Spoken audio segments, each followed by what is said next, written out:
అమ్మ ఇన్నేళ్ళు చూశారు అమరావతి రైతులు పడ్డ బాధ కానీ, లేకపోతే ఆ రోజున అరసవెల్లి పాదయాత్రలో పెట్రోల్ బాటిల్స్తో దాడులు చేయడం కానీ, వాళ్ళ మీద లాఠీ దెబ్బలు కానీ, ఇవన్నీ ఇన్ని చూసిన తర్వాత మళ్ళీ కూటమి ప్రభుత్వం అధికారంలోకి వచ్చాక అమరావతి ఇంత దేదీప్యమానంగా వెలుగొందుతుంది, లేకపోతే ఆ అభివృద్ధి కొనసాగుతుంది అంటే ఈరోజు పునఃప్రారంభం మళ్ళీ ప్రధాని మోదీ చేతుల మీదుగా అమరావతి పునఃప్రారంభం అవుతుంది. ఎలా ఫీల్ అవుతున్నారు మీరు? ఎక్కడి నుంచి వచ్చారమ్మా ఈ కార్యక్రమానికి? చాలా చాలా సంతోషంగా ఫీల్ అవుతున్నామండి. మేము ఏలూరు జిల్లా ఉంగుటూరు కాన్స్టిట్యున్సీ నుంచి వచ్చాము ఇక్కడికి. ఈరోజు మేము అంత దూరం నుంచి కూడా ఇక్కడికి రావడానికి మాలో కలిగినటువంటి సంతోషమేనండి.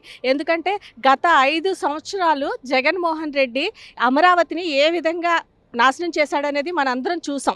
ఆ రోజు 2019కి ముందు జగన్మోహన్ రెడ్డి అధికారం కోసం ఆయన ఆ రోజు చెప్పాడు, అసెంబ్లీ సాక్షిగా నేను అమరావతిని స్వాగతిస్తున్నానని. కానీ అధికారంలోకి వచ్చిన తర్వాత అమరావతి రాజధాని కాదు 3 రాజధానులు పెడతానని ఒక 3 ముక్కలాట ఆడి ఈ అమరావతి రైతుల్ని ఈరోజు మన రాష్ట్ర బాగు కోసం తరతరాల నుంచి వాళ్ళకి వచ్చినటువంటి ఆస్తుల్ని, వాళ్ళ భూముల్ని మన రాజధాని కోసం 33,000 ఎకరాలు రైతులు త్యాగం చేస్తే వాళ్ళని ఎన్ని చిత్రహింసలు పెట్టాలో 5 ఏళ్ళు అన్ని చిత్రహింసలు పెట్టాడు జగన్మోహన్ రెడ్డి. ఈరోజు అన్ని బాధలు పడిన తర్వాత మహిళా రైతులను కూడా ఎంత ఘోరంగా హింసించాడనేది మనం చూసాం. ఎంత పెయిడ్ ఆర్టిస్టులని, లేకపోతే కమరావతి అని, లేకపోతే రకరకాలుగా వాళ్ళని అవమానిస్తూ వచ్చాడు ఈ జగన్మోహన్ రెడ్డి. ఇన్ని బాధలు పడిన తర్వాత ఈరోజు కూటమి ప్రభుత్వం అధికారంలోకి వచ్చిన తర్వాత చంద్రబాబు నాయుడు గారు ఎంత మంచి ఉద్దేశంతో, ఎంత మంచి సంకల్పంతో ఆ రోజు అమరావతి మన రాజధానిని నియమించారు. వీళ్ళు ఎన్ని కుట్రలు చేసినా కూడా ఇది మళ్ళీ తిరిగి చంద్రబాబు నాయుడు గారి చేతుల మీదుగా, ఈరోజు మోడీ గారి చేతుల మీదుగా పునఃప్రారంభం చేసుకోవటం చాలా హ్యాపీగా ఫీల్ అవుతున్నామండి. ఒక ప్రాంతం లేదా ఒక కులము రంగు పూయాలని చూశారు. అసలు అది అక్కడ ముంపు ప్రాంతం అన్నారు, అది శ్మశానం అన్నారు. ఎన్నో విధాలుగా అమరావతిని నాశనం చేయడానికి అందరూ కంకణం కట్టుకున్నారు ఆ రోజున ఉన్నటువంటి నాయకులంతా కూడా. కానీ ఈ రోజున మళ్ళీ ఇలాంటి పరిస్థితి వస్తుంది, ఈ రోజు వస్తుంది.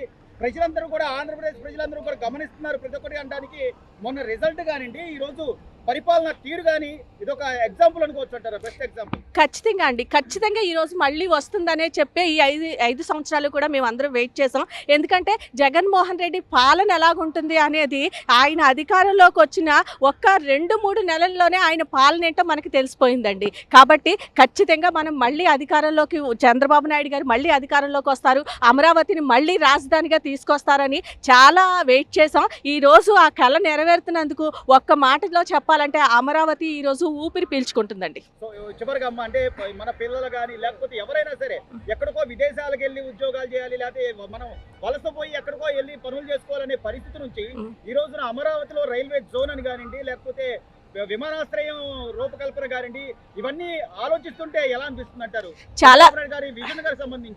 చాలా సంతోషంగా ఉందండి. ఎందుకంటే ఈ సంవత్సర కాలంలో ఒకసారి చూసుకోండి, చంద్రబాబు నాయుడు గారు విజనరీ లీడర్ అని చెప్పి మనకి ఒక 40 సంవత్సరాల ఆయన చరిత్ర మనకి చెప్తుంది. ఎందుకంటే హైదరాబాద్ని చూస్తే మనకు అర్థమవుతుంది ఆయన విజనరీ ఏంటనేది. ఈరోజు ఈ సంవత్సరంలోనే చూసుకోండి, అధికారంలోకి వచ్చిన తర్వాత చంద్రబాబు నాయుడు గారు కానివ్వండి, లోకేష్ గారు కానివ్వండి, ఎన్ని వందల కంపెనీలు అప్పుడే మన రాష్ట్రానికి క్యూ కడుతున్నాయి అంటే ఆయన విజనరీ లీడర్ తనం ఎలా ఉంటుందనేది తెలుసు. కాబట్టే ఈరోజు కంపెనీలన్నీ కూడా క్యూ కడుతున్నాయండి. రేపొద్దున ఈ అమరావతి అనేది కూడా నిజానికి ఆ రోజు ఇది ఒక్క రూపాయి కూడా మన రాష్ట్ర ఖజానా నుంచి తీయక్కర్లేకుండా సెల్ఫ్ ఫైనాన్సింగ్ ప్రాజెక్ట్గా దీన్ని ఒక అద్భుతంగా ప్లాన్ చేశారు చంద్రబాబు నాయుడు గారు. కానీ దీన్ని జగన్మోహన్ రెడ్డి నాశనం చేశాడు.